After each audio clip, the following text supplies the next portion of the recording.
Buenas tardes a todos, a todas. Vamos a dar comienzo a la conferencia programada dentro del ciclo del programa de doctorado en Historia, en este caso correspondiente al área de Historia Contemporánea. Y tenemos la suerte, el placer de recibir hoy aquí a la profesora Marta García Carrión. Ella es profesora titular de la Universidad de Valencia en el Departamento de Historia Moderna y Contemporánea. Su investigación se ha centrado básicamente, como podréis haber también deducido por el título de la conferencia, en el estudio del papel del cine, en los procesos de construcción identitarios nacionales, nacional español, y también ha explorado las identidades regionales. Es autora de numerosas obras, artículos, monografías, y es investigadora principal de un proyecto titulado Heroínas, Castizas y Modernas, modelos de feminidad nacional y cultura de masa, ¿no?, que coordina junto con Xavier Andreu, donde cruza además el género, ¿no?, en sus investigaciones. Y sin más dilación, pues le doy la palabra. En este caso viene a hablarnos de cine, identidades en la época contemporánea, algunas reflexiones sobre metodología, fuentes y problemas. Gracias, Marta.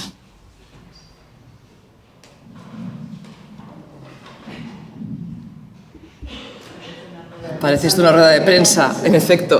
Bueno, pues muchas gracias a Carolina por la amable presentación y también por invitarme a venir a la Universidad de Sevilla, que es la primera vez que estoy. La verdad es que me hace mucha ilusión y estoy muy contenta de poder estar aquí a dar esta conferencia a la que he puesto este título, Cine e identidades en época contemporánea. Algunas reflexiones sobre metodologías, fuentes y problemas, porque, bueno, básicamente me gustaría, dado que estáis haciendo el doctorado, que estáis preparando vuestros proyectos de investigación, pues bueno, dar algunas sugerencias de posibles fuentes, métodos, qué problemas puede ayudar a resolver el estudio del cine en época contemporánea.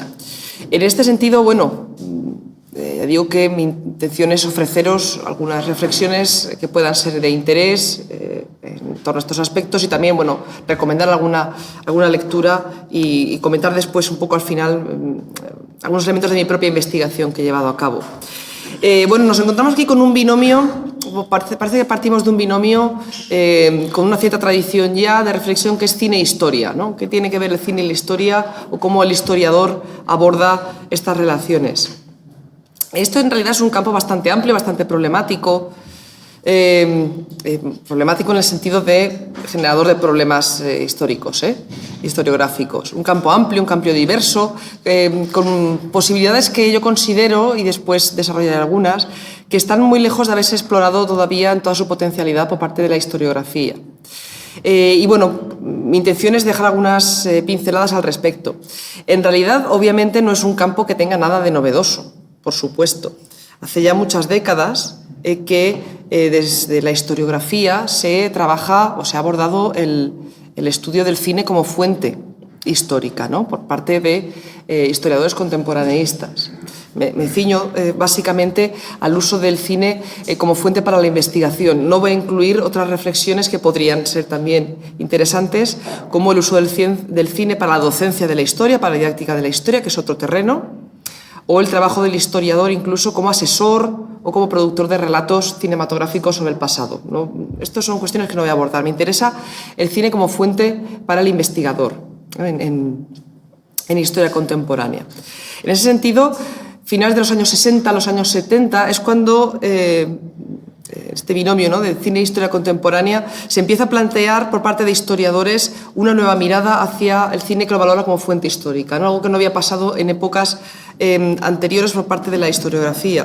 Aquí aparecen autores que son autores clásicos, que son los primeros que empiezan desde el campo de la historiografía a abordar el cine, como es el caso de Marc Ferro, de Pierre Sorlin o de Robert Rosenstone. Y en el caso español fue seguramente el pionero, ¿no?, Ángel Luis Hueso, y después otros como José María Caparrós Lera, por ejemplo, que sobre todo en el ámbito de la Universidad de Barcelona se generó un grupo de trabajo, el de Film Historia, que sigue existiendo hasta la actualidad, ¿no?, desde principios de los 80 que que se creó. Estos podrían ser un poco los trabajos pioneros, como digo, desde los 70 en adelante. En realidad sí que había habido alguna reflexión previa sobre cómo el cine podía ayudar a entender las sociedades del pasado, las sociedades que lo habían producido.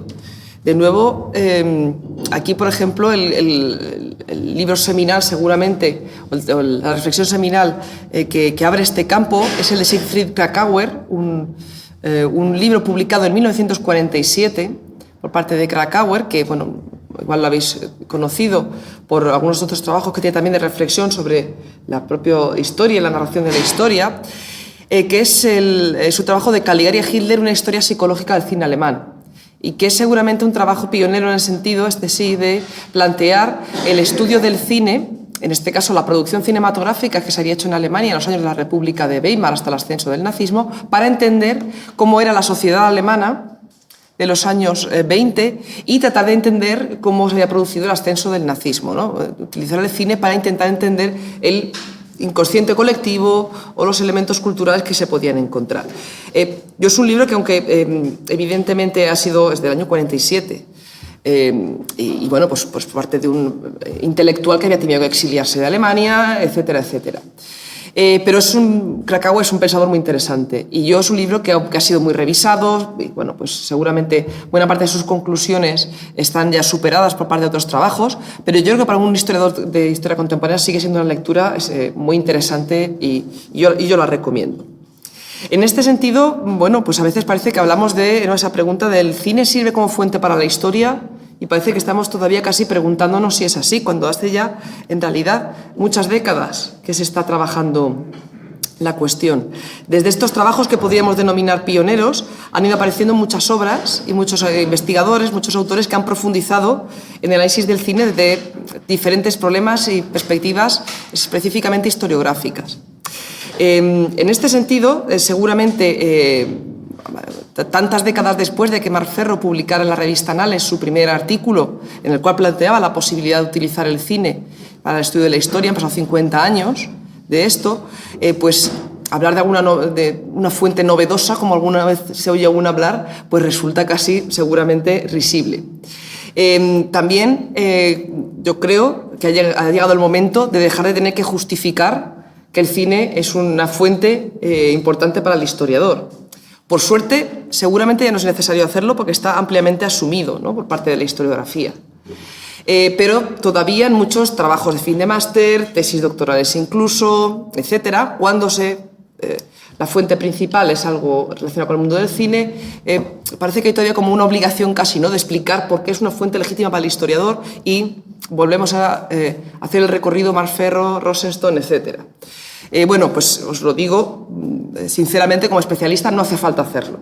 No hagáis como yo he hecho hoy, y no hace falta constantemente tener que ir a desde cuándo se empezó a legitimar, ¿no? Es perfectamente aceptado su uso. Ahora bien, a pesar de que, como digo, hoy en día reivindicar la importancia o el interés que tiene el cine para el historiador seguramente es una tarea que no solo no hace falta y por tanto tampoco la voy a intentar hacer, yo sí que considero que, como decía al principio, está lejos de haberse explorado todas las posibilidades o de explotarse todas las posibilidades de estudio que ofrece para el investigador en historia contemporánea, y también da la impresión que a veces son trabajos que ocupan como un lugar secundario, ¿no? Que a veces las reflexiones sobre el cine se emplean casi como refuerzo, como una ilustración de argumentaciones históricas, un reflejo de una vida social, de un contexto social o político, y no se le da tanto un papel activo en la explicación, ¿no? Esto es un elemento que yo creo que tiene mucho que ver con pues hasta qué punto en ocasiones los desafíos que ha supuesto que supuso la renovada historia cultural ya desde hace décadas, ¿no? Pues, porque es evidente que el interés, ¿no?, por el cine como fuente para el historiador tiene mucho que ver con una nueva historia cultural que desde los años 80 se empieza a afianzar cada vez más. Bien, pues a veces tal vez hay que preguntarse hasta qué punto esta nueva historia cultural ha tenido un impacto realmente decisivo, ¿no?, en muchos campos de estudio. En ocasiones da la impresión de que hay algunos trabajos que abordan el cine que carecen de un cierto rigor metodológico, con algún tipo de análisis que seguramente no se toleraría respecto a otros campos o otros ámbitos, como por ejemplo la historia política, de un tipo de historia política más tradicional, podríamos decir. En este sentido, muchas veces la puerta de acceso de un historiador, un especialista de historia contemporánea, al interés por el cine es su propio gusto cinematográfico, ¿no? Su propio interés, su propia cinefilia, es lo que le abre la puerta, ¿no?, de interesarse por el cine como una fuente para el historiador. Este es un elemento muy legítimo, ¿no? Todos hemos entrado a veces en nuestras investigaciones por motivos personales, por preocupaciones personales, familiares, de todo tipo. Ahora bien, una cosa es que la cinefilia o el interés cinematográfico sea la puerta de entrada y otra cosa es que este sea el único motivo, ¿no?, para estudiar el cine.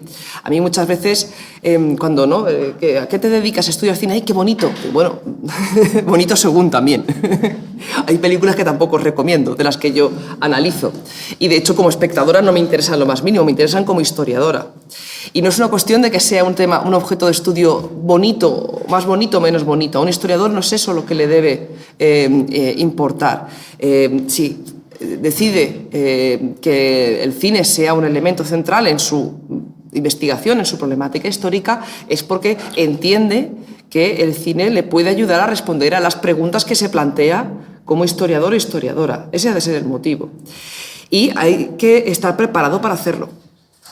Uno de los principales problemas, seguramente, o la incomodidad que hay a veces, ¿no?, la dificultad para el análisis del cine por parte del historiador o la historiadora, es que a veces no estamos suficientemente entrenados para el análisis del lenguaje audiovisual, por ejemplo, ¿no? Ese parece que crea como una barrera, ¿no?, que resulta un poco difícil, que el historiador, la historiadora, al menos en los planes de formación más tradicionales, está más acostumbrado a un tipo de fuentes escritas, sobre todo, ¿no?, con el cual, bueno, parece que el método de análisis, las metodologías de análisis pueden estar más habituado.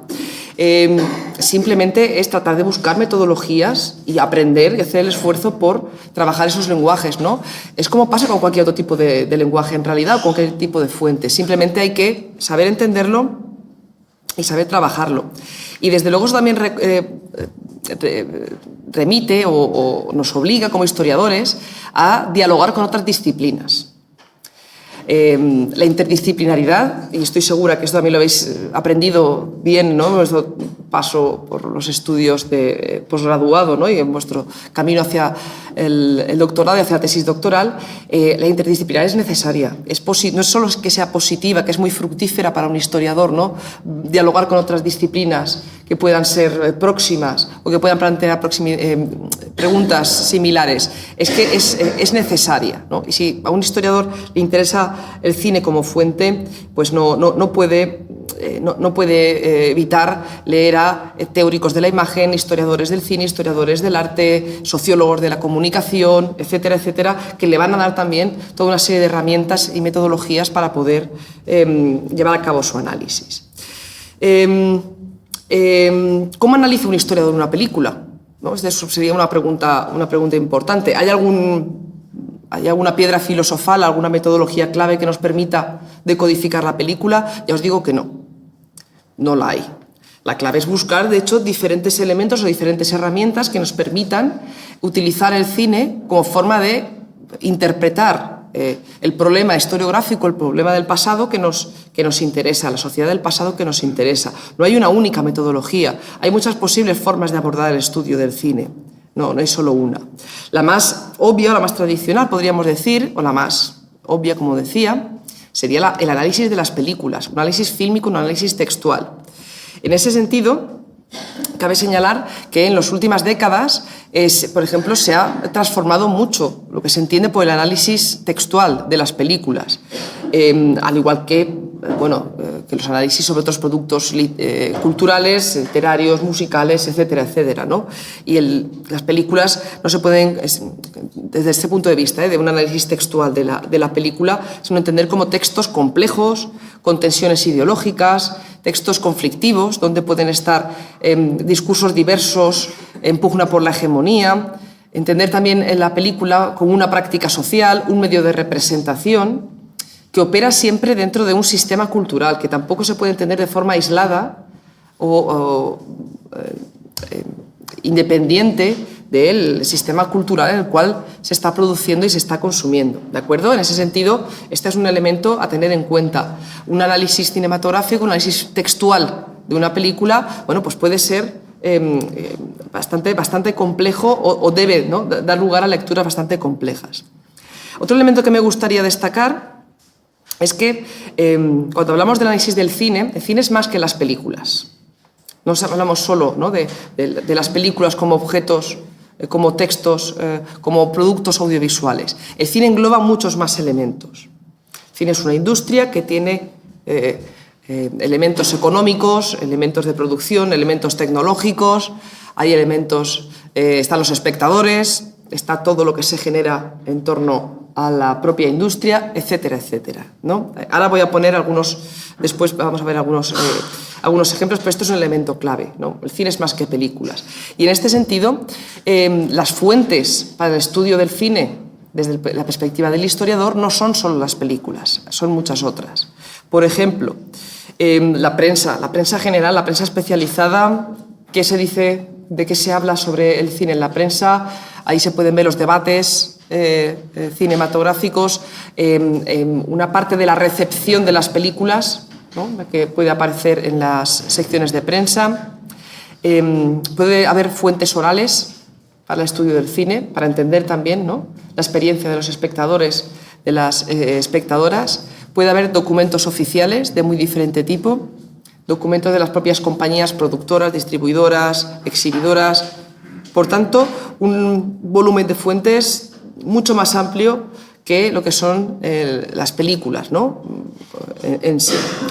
Y igualmente hay también muchas perspectivas de análisis y muchas metodologías posibles. En ese sentido, como decía, yo creo que lo más relevante es preguntarnos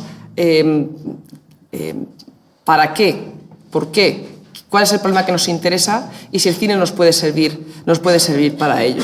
Voy a poner un par de ejemplos. Bueno, este libro lo había puesto porque si a alguien le interesa una reflexión un tanto más actualizada, ¿no?, o recopilar cómo desde la historiografía se ha abordado el cine, ¿no?, una especie de balance, de recorrido, ¿no?, desde los pioneros hasta... Este libro es de 2013-2014, ya tiene unos 10 años casi, si no recuerdo mal.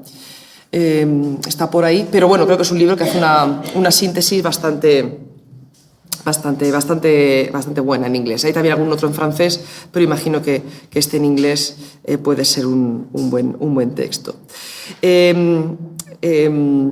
Hablaba que las películas no son la única fuente, que hay otras muchas posibilidades, y un elemento, por ejemplo, muy interesante, creo, a tener en cuenta, que por eso lo lanzo, es el papel del espectador. ¿Cómo estudiar los espectadores y las espectadoras? ¿Se pueden estudiar los espectadores y las espectadoras, ¿no?, en la teoría fílmica clásica, o incluso los primeros análisis de los historiadores? Básicamente el análisis sobre las películas, analizarlas, tratar de entenderlas, localizarlas, el tipo de representación, el tipo de discurso, pero ¿y los espectadores? ¿Podemos?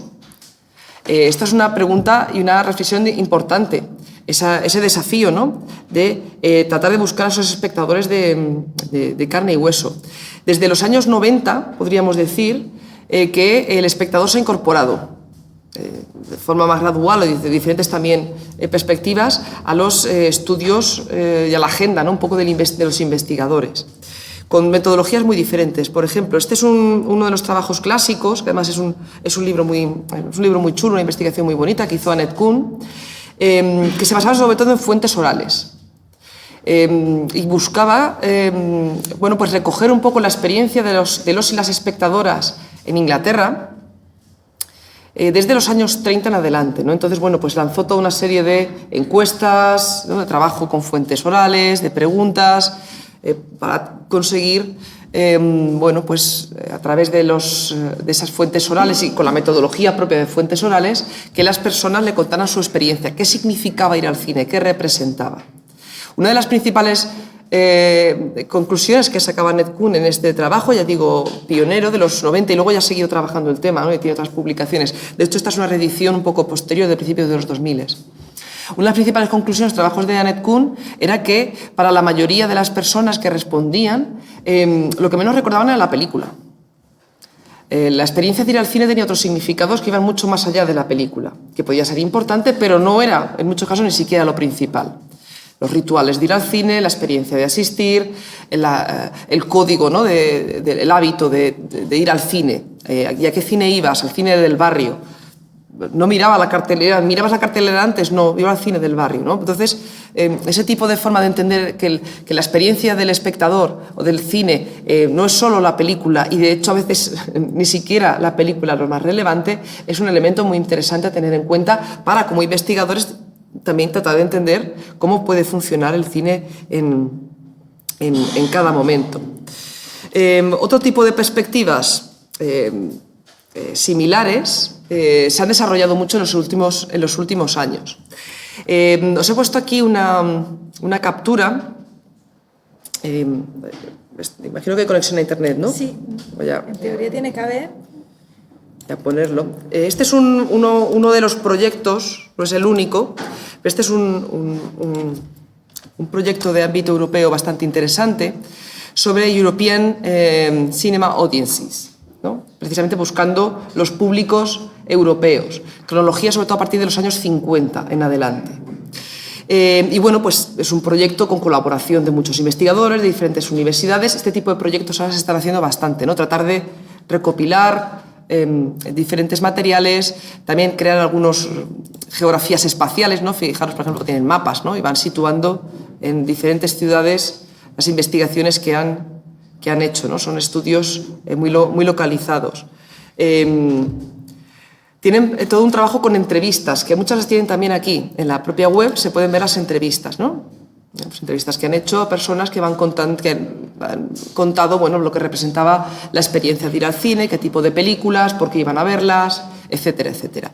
Este tipo de investigaciones, por ejemplo, ahora se están desarrollando bastante. Son bastante recientes, heredan, ¿no?, un poco esa tradición que autoras como Annette Kuhn empezaron ya hace unos años, y este tipo de proyectos macro, en muchos casos, arrojan resultados bastante interesantes.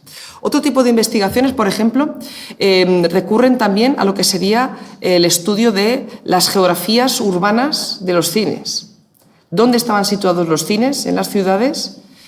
Cómo eso nos puede permitir entender o explicar o contribuir a explicar elementos como desde la vida cotidiana de los ciudadanos en determinado momento, de las personas, a el propio desarrollo urbano, los barrios, cuestiones sobre clases sociales, qué tipo de públicos van a qué tipo de cine, ¿no? Estudios, por ejemplo, sobre precios de entradas, localizaciones, qué tipo de población vivía en ese barrio y, por tanto, iba a ese cine o iba a otro. Y aquí hay también estudios muy interesantes. De nuevo, aquí no se están estudiando las películas, se está estudiando más bien esas geografías de consumo, se están estudiando patrones de ocio, tronca también con la historia del ocio, etc. Os he puesto aquí un ejemplo de un investigador valenciano a quien tuve la oportunidad de apoyar en su investigación, aunque no terminó la tesis, pero sí que no hizo una tesis, pero sí que hizo una investigación que sí que fue publicada, como es esta, traducido para todos los públicos, la exhibición cinematográfica en Valencia. Y este es un ejemplo de una escala mucho más modesta, ¿no?, que todos estos proyectos macro, pero de cómo se podía estudiar el franquismo, la ciudad de Valencia durante el segundo franquismo, por decirlo así.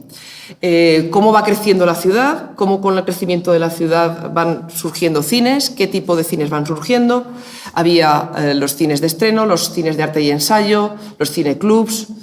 Hizo todo un trabajo también sobre, por ejemplo, los cineclubs que tenían una legislación diferente durante el franquismo, entonces nos permite entender también el funcionamiento de la censura franquista, de cómo, a pesar de la existencia de la censura, se podían ver películas en los cineclubs que no se podían ver en los cines comerciales, etcétera, etcétera.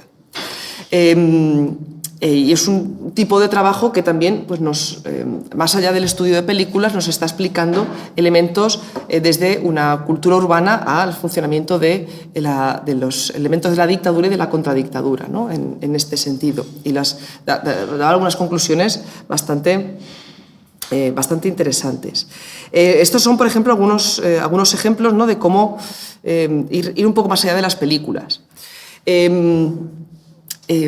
Otros materiales, otras fuentes, ¿no?, que podemos estudiar, y después hablar un poquillo más de este tema, pero quería poner este par de ejemplos, son el material de las personas aficionadas al cine, de los cinéfilos, de las cinéfilas, de las personas que van al cine, y cómo a través de material fan, lo que podríamos decir la cultura fan, se puede entender también elementos como las propias identidades, que ahora voy al tema de las identidades que construyen, ¿no? Aquí dos trabajos, uno, Diana Anselmo, que ha trabajado en Estados Unidos, ¿no?, y a principios del siglo XX, en la década de los años 10, utiliza materiales de la prensa, pero también materiales de fans, de mujeres jóvenes norteamericanas, en la década de los 10, y las formas de construir, qué representaba el cine para estas jóvenes, desde formas de entender, por ejemplo, también la sexualidad, incluyendo una perspectiva queer, que incluye Diana Anselmo, que es bastante interesante, utilizando unas fuentes como que logra localizar de material fan de estas jóvenes americanas. Y algo parecido en el caso francés, que hace Anifi, que tiene una tesis doctoral, y luego tiene algún artículo como este que pongo aquí, que es bastante interesante, que ella analiza un grupo de también mujeres jóvenes parisinas en los años 20, de la clase trabajadora, ¿no?, las midinettes, que se denominaba, y estudia materiales suyos de cartas de fans, cartas que estas jóvenes escribían, ¿no?, a las productoras como fans o a la prensa, relativas a un film concreto, y a través de ahí trata de estudiar, bueno, pues cómo estas jóvenes, qué significaba para ellas el cine y cómo era muy importante para ellas como forma también de activismo social, ¿no?, y de construir su propia identidad trabajadora y femenina de género. Bien, estos son solo algunos ejemplos, estos últimos, ¿no?, mucho más centrados en lo que sería el espectador, los espectadores, las espectadoras, ¿no?, y cómo tratar de reconstruirlos. Este es un tipo de investigación donde yo, sobre todo, insisto mucho que queda todavía mucho por explorar, y donde las perspectivas de la historia sociocultural, de la microhistoria también, ¿no?, de estudios muy de caso, del ámbito local, tienen una enorme potencialidad. He utilizado, he remitido a la microhistoria porque hay un historiador del cine, Richard Malby, que tiene una expresión que a mí me gusta mucho, de un trabajo de 2009, en el que él señalaba que habría que encontrar los menocchios del cine, ¿no?, tratar de encontrar casos de estas espectadoras, por ejemplo, anónimas de los años 20 que busca Anetfi, tratar de encontrar esos espectadores de carne y hueso para poder entender, ¿no?, qué podía significar la experiencia cinematográfica. En este sentido, bueno, he hecho un rapidísimo repaso por algunos posibles campos de estudio de los que no voy a hablar en detalle, pero para que al menos veáis que hay una potencialidad extraordinaria de posibilidades, metodologías, fuentes, etc. Las identidades, vamos a las identidades. Ya en 1989, un nombre tan relevante para la teoría cultural como Stuart Hall, que muy probablemente os suene, lo conozcáis, publicó un artículo que hablaba sobre cine. Señalaba que el cine, en ese artículo, que era una reflexión más general, podríamos decir, señalaba ya que el cine no debía entenderse como un espejo que reflejara una identidad cultural o una identidad social ya existente, sino como una forma de representación que podía servir para constituir a las personas, a los espectadores, como nuevos tipos de sujetos, constituir nuevos puntos de identificación. Es decir, el cine se convierte en un espacio para la difusión de representaciones con las que el espectador se identifique o que identifique como ajenas, como una alteridad, y de esta forma poder funcionar para la construcción de identidades colectivas. Este es un elemento que esta reflexión, ¿no?, que hacía ya Stuart Hall, es un elemento que está en la base de las investigaciones en las cuales nos podemos interrogar. Aquí la pregunta es, ¿nos sirve el cine para entender cómo se construyen identidades colectivas? Aquí tenemos una respuesta, ¿no? Cómo el cine puede ofrecer esos puntos de identificación, esas formas de representación que contribuyen a la elaboración. Estas perspectivas, desde los años 80 en adelante, se han aplicado, por ejemplo, se aplicaron bastante pronto a las cinematografías de países poscoloniales, porque efectivamente, de hecho, buena parte de la reflexión venía de ahí, ¿no?, de los estudios poscoloniales. He citado a Stuart Hall, pero en el caso específico del cine, Ella Shoat, ¿no?, fue una teórica del análisis fílmico que venía un poco de esta perspectiva. Pero también se han aplicado otro tipo de identidades, ¿no? Y sobre todo voy a comentar dos que, como comentaba Carolina en la presentación, son las que yo más he trabajado, que son las identidades nacionales y las identidades de género. Eso no quiere decir que sean las únicas. Por ejemplo, está la identidad de clase, de la que no me voy a referir, pero que creo que es también relevante tenerla en cuenta. En el caso de las identidades nacionales, que es sobre todo desde donde yo me interesé por el cine, ¿no? Yo siempre digo, yo no soy una historiadora del cine, soy una historiadora de las identidades, una especialista en identidad nacional y nacionalismo que estudia el cine, ¿no?, para tratar de entenderlo. Bueno, pues ya desde, sobre todo los años 90, los 2000, ya se empezó a estudiar, ¿no?, también el cine, como decía, primero sobre todo fue en territorios postcoloniales, pero después se aplicó también a los estados-nación europeos. Me quedo en el caso de Europa, aunque también, por supuesto, se ha estudiado muchos otros contextos, como los americanos, asiáticos, etc. Este libro colectivo, editado en el año 2000, tanto tiene ya más de 20 años, por Horty Mackenzie, considero que sigue teniendo algunos textos que son de interés y de referencia, ¿no?, sobre todo los primeros de ellos. Luego tiene algún estudio más concreto, pero los primeros creo que siguen siendo interesantes para quien quiera aproximarse a este tema. Cómo el cine nos puede servir para entender cómo se construyen esas identidades que tanta importancia han tenido en época contemporánea, que son las identidades nacionales. ¿Qué presencia puede tener el nacionalismo en el mundo del cine? ¿Cómo puede servir el cine para la reproducción, incluso a veces utilizando el concepto de Michael Billig banal de las identidades nacionales y un largo etcétera? En el caso español, está mal citarse a una misma, pero pues cito el que fue el libro, ¿no?, que publicaba una parte de mi tesis, lo que fue mi tesis doctoral, no toda, pero la parte sustancial, que era de Por un cine patrio, Cultura cinematográfica y nacionalismo español, 26-36, en el cual sobre todo analizaba la parte que se publicó, lo que analizaba era la prensa, analizaba los debates en la opinión pública sobre el cine español, la presencia de un discurso nacionalista también en la industria del cine español, y cómo se entendía la idea de España en el cine, en los debates en torno a un concepto que se va repitiendo, como es el de la españolada, que esto es cine español, que no es cine español, la cuestión del nacionalismo lingüístico, por ejemplo, también, cuando se introduce el cine sonoro, etcétera, etcétera.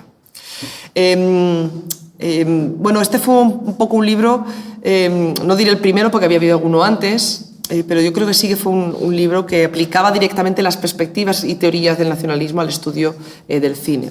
Y pongo otro ejemplo que os puede ser de interés si trabajáis en el periodo del franquismo, que es el de Gabriela Viadero, El cine al servicio de la nación, que hace una radiografía muy completa de cómo la cinematografía del periodo franquista, aunque excluye explícitamente a algunos realizadores, etcétera, pudo construir modelos de nación española en plural y de forma diferente.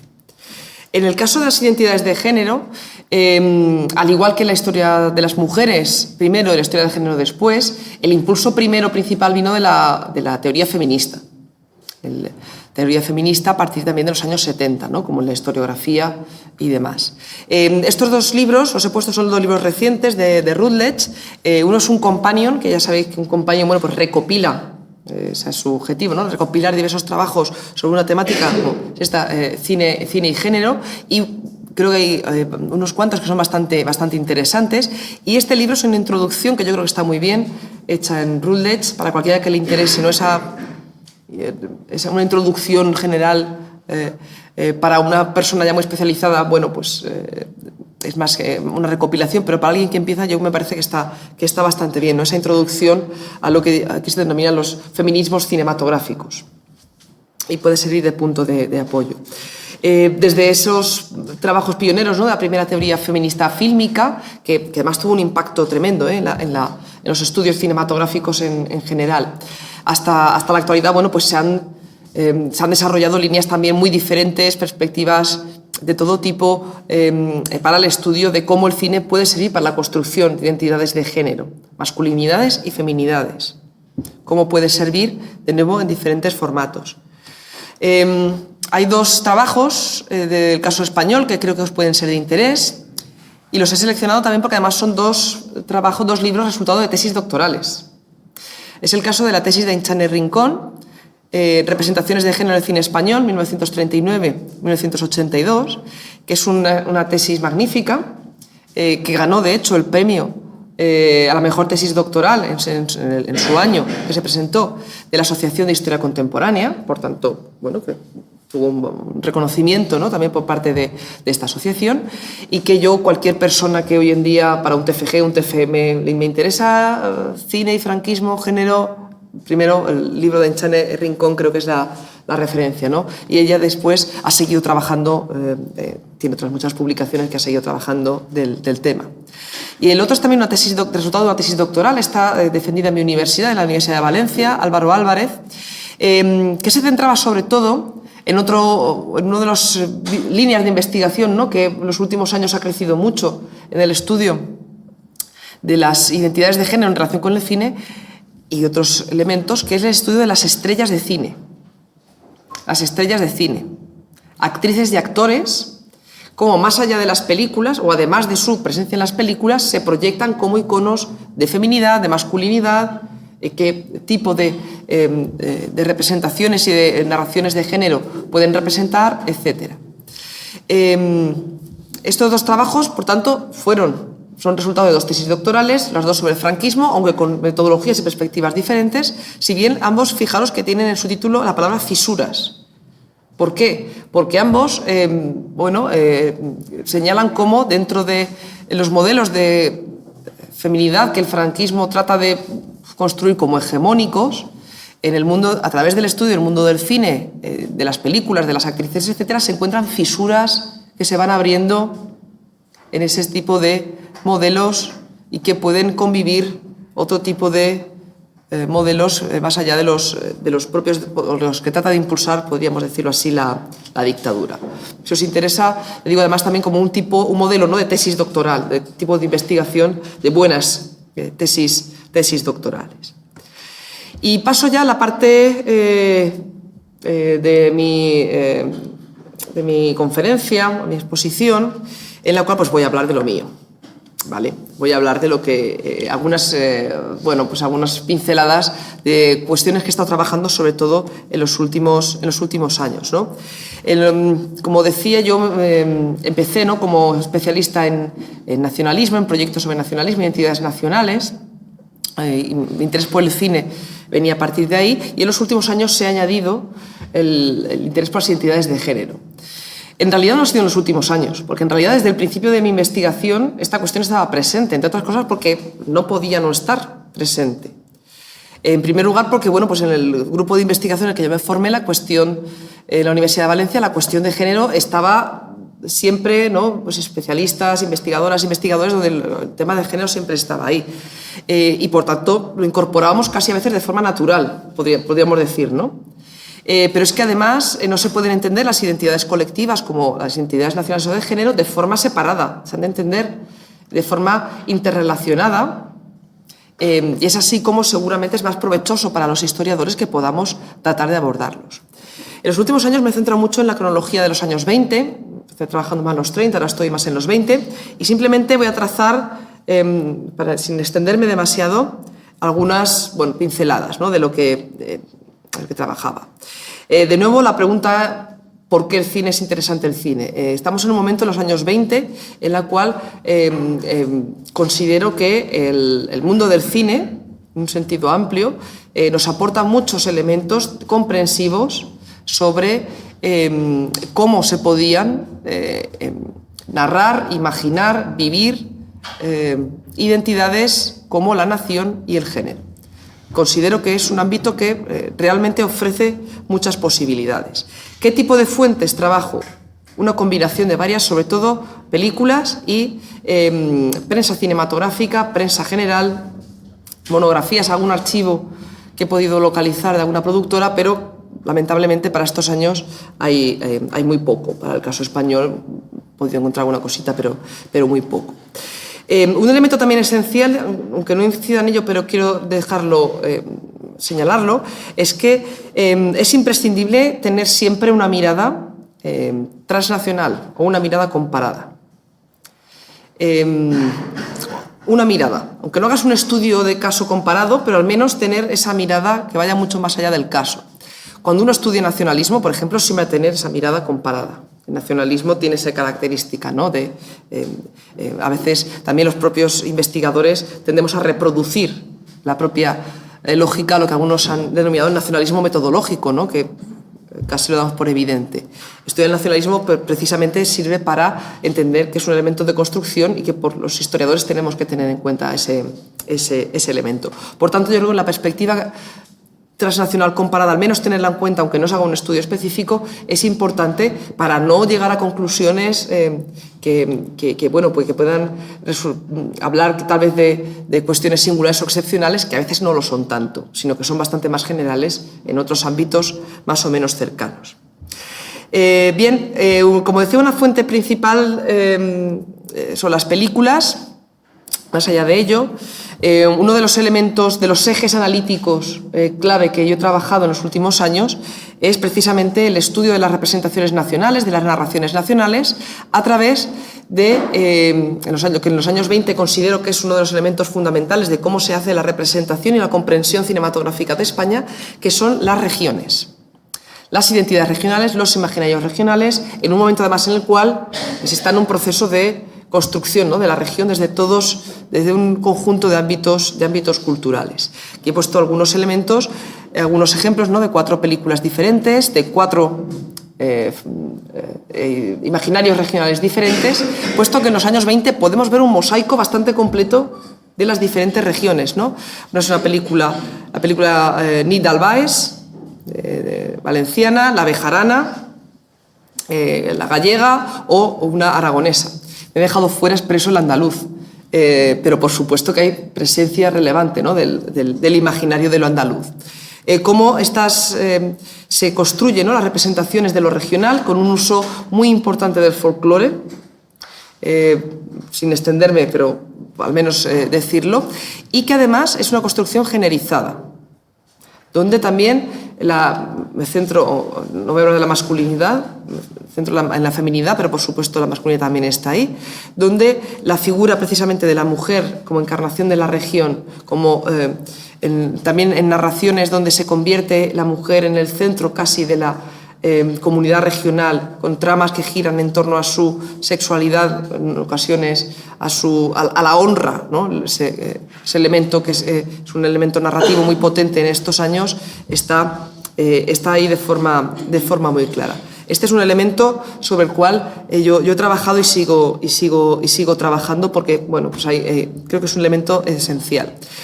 Otra cuestión que he trabajado es también la cuestión de la racialización, de la identidad nacional, que estoy trabajando, ¿no? Cómo se define también respecto a unos otros de forma racial, como es el caso gitano, que María Sierra tanto ha trabajado, que tiene una presencia también en la cinematografía muy importante, y otras racialidades, como representa seguramente mejor que ninguna esta película de enorme éxito del año 26, que fue El negro que tenía el alma blanca.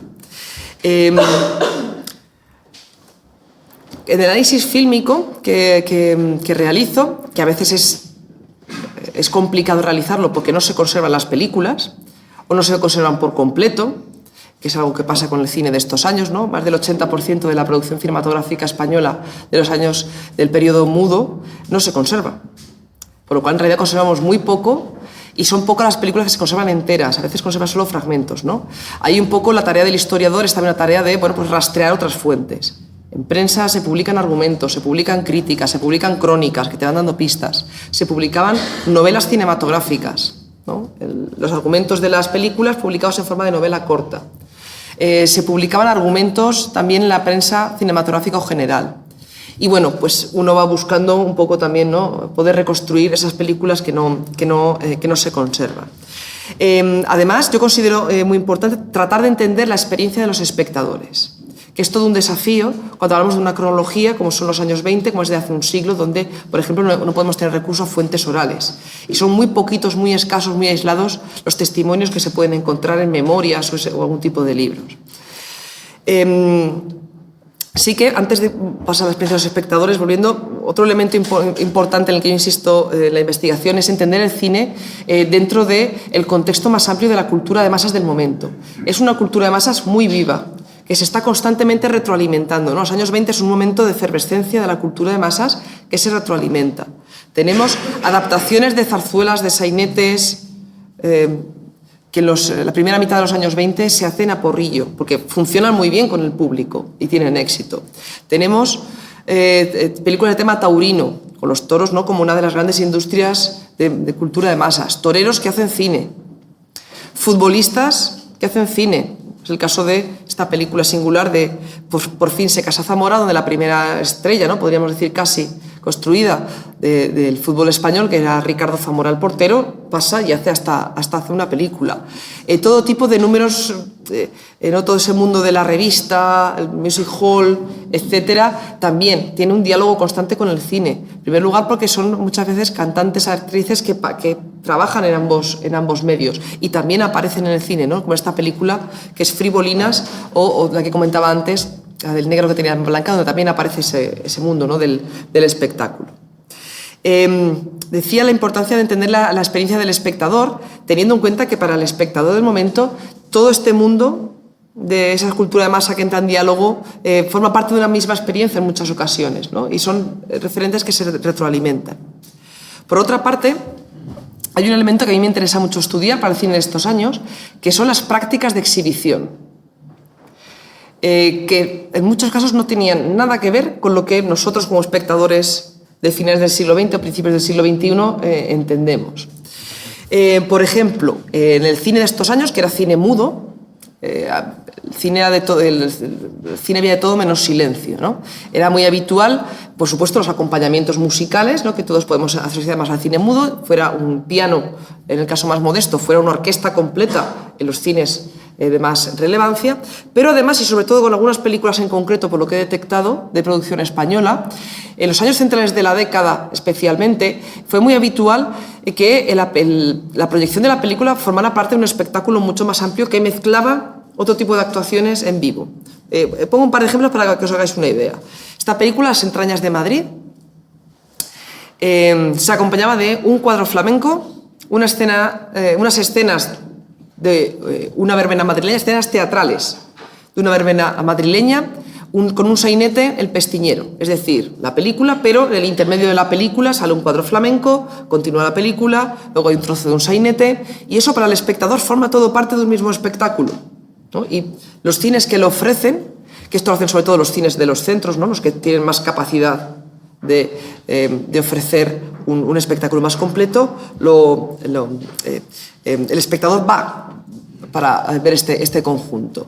O, sí, muy similar, la película también de Nobleza Baturra, una de las que señalaba antes, ¿no?, de la identidad, en este caso regional aragonesa, donde tocan rondallas, mientras se proyecta la película, tocan rondallas, hay cantadores de jota que van cantando en vivo en el cine mientras se proyecta la película, en la cual hay escenas de canto y bailes de jotas, y va un coro a cantar un Ave María a la Virgen del Pilar. Es decir, es un espectáculo literalmente multimedia. Por ejemplo, otra película, ese no he traído el cartel, pero otra película, la de El niño de las monjas, también de estos años, incluso se lleva el Cristo del Gran Poder, el paso del Cristo del Gran Poder, una reproducción, se sacaba al final de de la película. Otra película que era Currito de la Cruz, la gran superproducción sin duda del cine español de estos años, que tenía como la escena central la Semana Santa sevillana, y en los cines iban cantadores de saetas, cantadoras de saetas para acompañar con ese espectáculo en vivo también a lo que se podía acompañar. Claro, para entender la experiencia del espectador hemos de tener en cuenta todos estos elementos, entender que estar en el cine con todo este tipo de mezcla de elementos de diferentes culturas populares, la visualidad, el discurso fílmico, estas aves a la Virgen del Pilar, en una película en la cual la Virgen del Pilar además tiene una función también importante, forma parte también de esa experiencia y de cómo podían experimentar, en este caso sobre todo me refiero a esa identidad nacional a través de los folclores y los usos de las regiones. Otro de los ámbitos de análisis que he trabajado es el estudio de las estrellas de cine, ¿no? Comentaba antes el caso del trabajo de Álvaro Álvarez para el franquismo. Yo he trabajado también alguna cuestión para los años 20, donde es verdad que la industria cinematográfica española, a diferencia de la industria americana, por ejemplo, o de otras industrias europeas como la alemana, no tiene una potencia de estudios que permita crear estrellas, ¿no? Como hacía Hollywood o como hacían otros estudios como los alemanes, pero sí que hay una cultura de la celebridad y sí que hay estrellas femeninas y masculinas que se convierten en celebridades. Ahí me ha interesado estudiar algunos casos de, ya no cómo aparecen en las películas, sino cómo se construye su imagen en la opinión pública. En la opinión pública en prensa cinematográfica, pero sobre todo también en prensa general, ¿no? Porque hay algunas actrices, vuelvo a referirme concretamente al caso de las actrices, que se convierten en auténticas celebridades. Es el caso de Raquel Meyer, que es la actriz que yo más he estudiado, que no es la única, que, bueno, pues a través del estudio de su imagen pública se puede hacer hecho una reflexión sobre cómo la construcción de la idea de España que Raquel Meyer encarna y se proyecta sobre ella, y también los imaginarios de género, ¿no? Hay una tensión también en su figura entre los imaginarios de esa España eterna, ¿no? Que representa muy habitualmente sus películas, como esta es la adaptación que hizo de Carmen en 1926, pero también de la mujer moderna de los años 20, la mujer independiente que fuma, lleva el pelo corto y vive una vida que parece completamente ajena, ¿no? Esta contraposición de estas dos, Raquel Meyer, es muy presente en la opinión pública todo el rato. Es un icono de moda, de ese pelo corto, ¿no? Representativo en estos años. Es también una persona que hace publicidad, porque es célebre, marcas de talco, de crema para los pies, la utilizan como imagen, como reclamo, ¿no? Que es también una forma de entender ese cambio también en la propia concepción del cuerpo femenino, de la higiene, de los cuidados, etc. Y en este sentido, el estudio de las actrices nos permite, bueno, pues estos juegos también, ¿no? De entender también esos difíciles a veces forma de conjugar los discursos nacionales, los discursos de género, en un momento en el cual también los años 20, como seguramente sabéis, la cuestión femenina y los roles sobre el papel de las mujeres en la sociedad, en la política, en la cultura, etcétera, es un momento en el cual están unos debates muy, muy vivos. Y un último de los ámbitos en los que intento trabajar es el de las espectadoras, ¿no? Encontrar esas espectadoras, tratar de, bueno, entender cómo podía ser la experiencia de las espectadoras y qué podía representar ir al cine desde el punto de vista también de la construcción de su identidad de género, de formas de feminidad, de formas de relación femenina. Yo no he tenido la suerte de otras historiadoras de encontrar un material tan chulo, ¿no? Como el que decía antes, de esas cartas de fans o de esas materiales que hacían las fans. Si encontráis algo, por favor, me lo decís, si alguien encuentra algún archivo, algo similar. Pero bueno, se pueden encontrar algunas...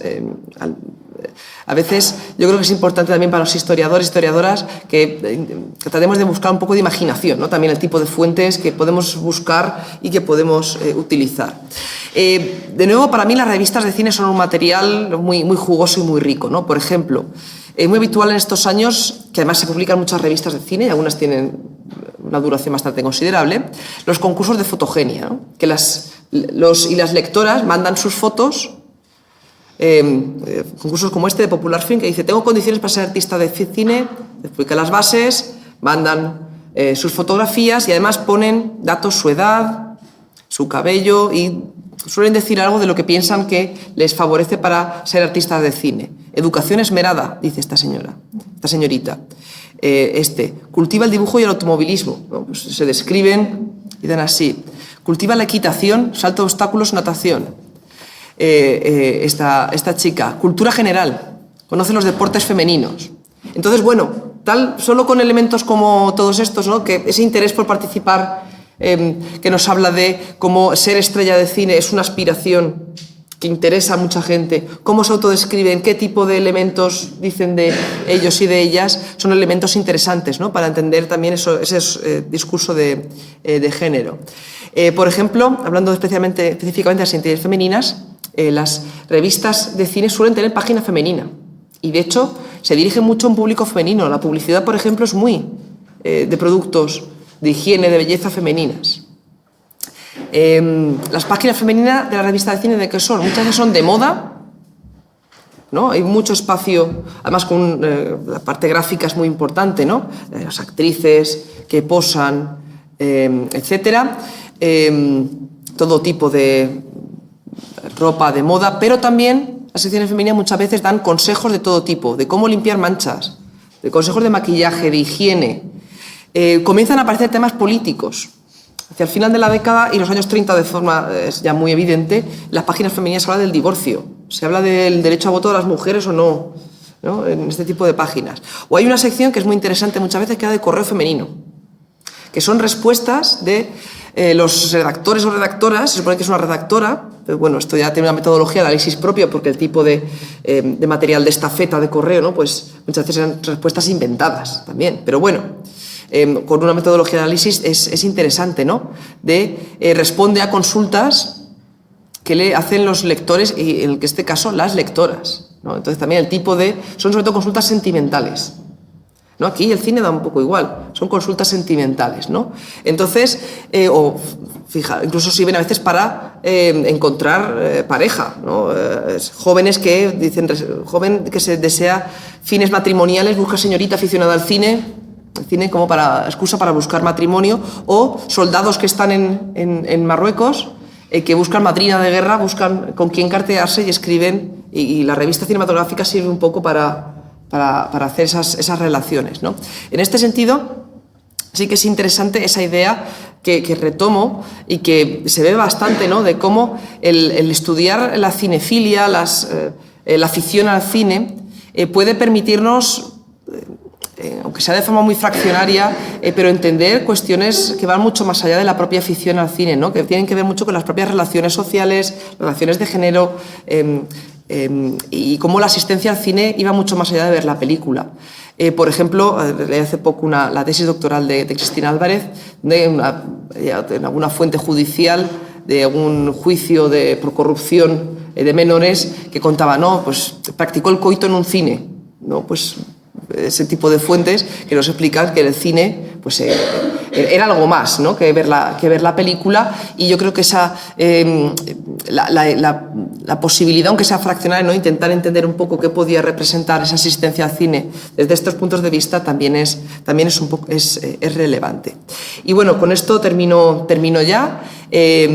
Como decía al principio, mi objetivo era un poco dar una visión, aunque sea muy brevemente, de todas las posibilidades, toda la potencialidad que tiene el cine para los investigadores de historia contemporánea, siempre, insisto, no porque sea algo bonito, porque sea algo que nos guste, que además está muy bien si nos gusta el cine, sino porque es un elemento que puede servir a historiadores e historiadoras para abordar cuestiones como la construcción de las identidades nacionales o las identidades de género. Y nada, muchas gracias.